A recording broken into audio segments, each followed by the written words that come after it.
In a world of cameras that got smaller and lenses that just continued to get bigger, the new Samyang 75 1.8 has kind of turned that on its head for the Fujifilm X-mount system, giving us a relatively fast apertured lens in a portrait focal length in a very small and lightweight form factor. But is this thing any good, and should you consider purchasing it? Let's check it out.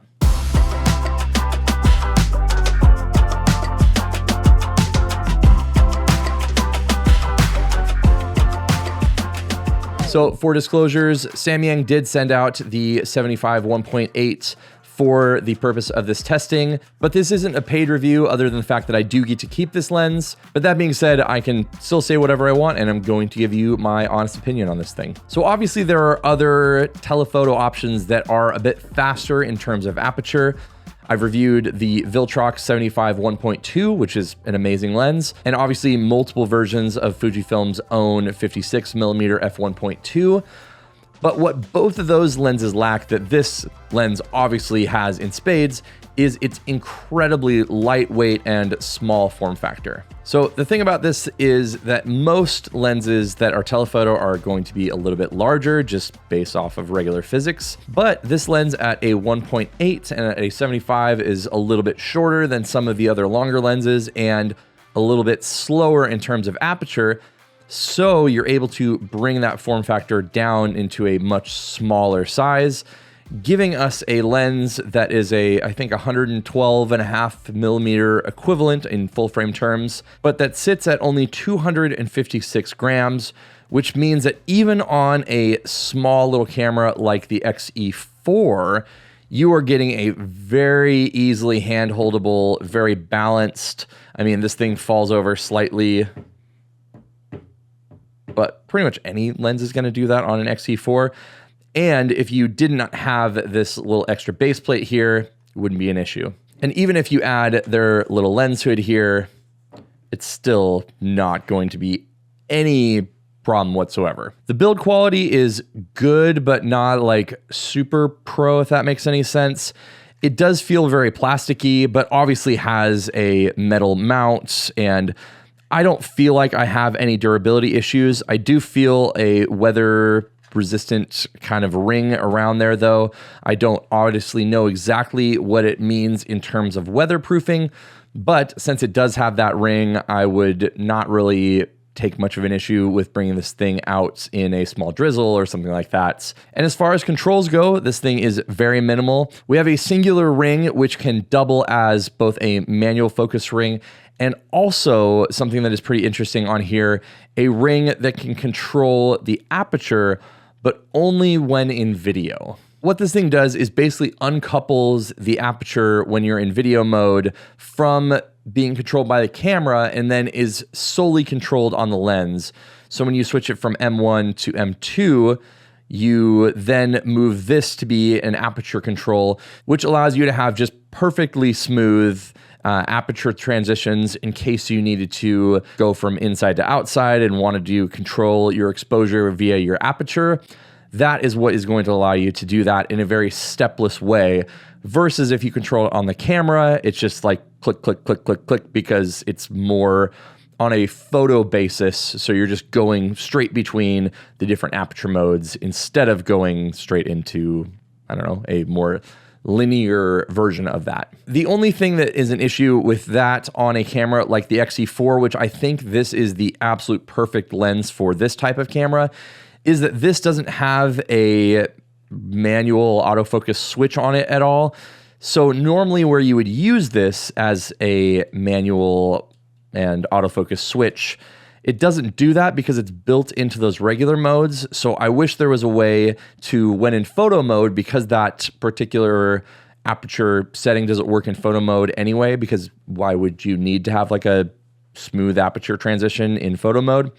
I do wish that when you're in photo mode, this just acted as a regular AF/MF switch, but maybe that's something they could update in firmware or something like that. Now, from what I've seen, this seems to be actually adapted from a full frame lens onto an APS-C lens. So the nice thing about that is you obviously have a fairly large front element here, wide opening at 62 millimeters, but still stays very, very small and compact in that way. But because it has such a wide coverage, you're not really running into any vignetting or any cat's eye bokeh, which was definitely an issue with some of the other faster lenses out there.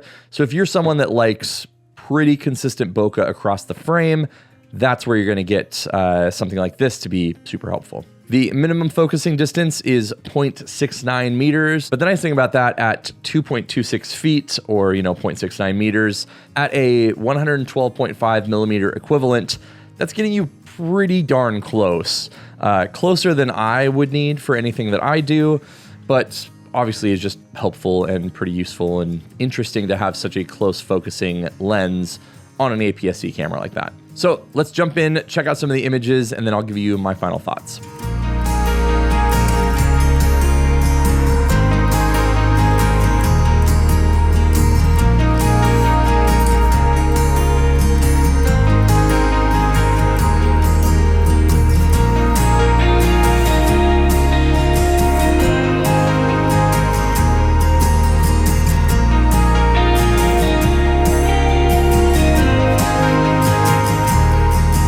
So as you can see in some of these images, you're not getting a ton of fall off. You don't have an incredibly shallow depth of field, but obviously at the 75 millimeter compression and at 1.8, you're still definitely getting a shallow depth of field. You're going to be able to separate your subject from things. I would say that this is definitely kind of like a traditional pocket portrait monster.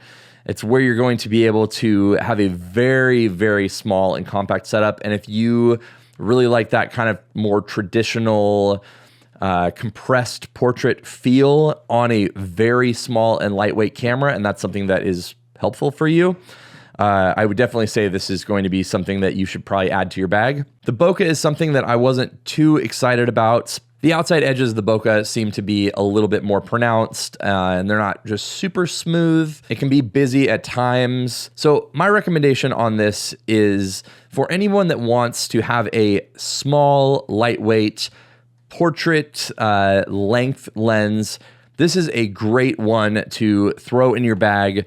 It's incredibly lightweight. You're not going to realize it's there in terms of the weight. The size is incredibly small as well, especially if you are doing weddings or something that also requires a little bit more reach, but you don't necessarily need it to be on your camera all day, stuff like that, and you just want to have that versatility. It would definitely be something that's in my bag over some of the heavier and larger options out there. This lens is going to be great for things like ceremonies, things like speeches, a quick portrait here and there, where its usefulness and its small and compact form factor are going to be the major selling points, because the image quality is there. It's high enough that is definitely not going to be a detriment. And again, the major selling point of this thing is basically just the small size, the portability, and the ability to toss this in a bag, basically forget it's there, and then be able to pull it out when you need it. So let me know if you have any questions about this lens. I will obviously have links in the description down below to purchasing links, where if you do decide to purchase it through one of those links, it definitely helps out the channel, gives me a very small kickback at no cost to you. And if you're interested in more of my thoughts on the XE4, you can see that up here. Check out more of my Fujifilm thoughts up here, and I'll see you all on the next one.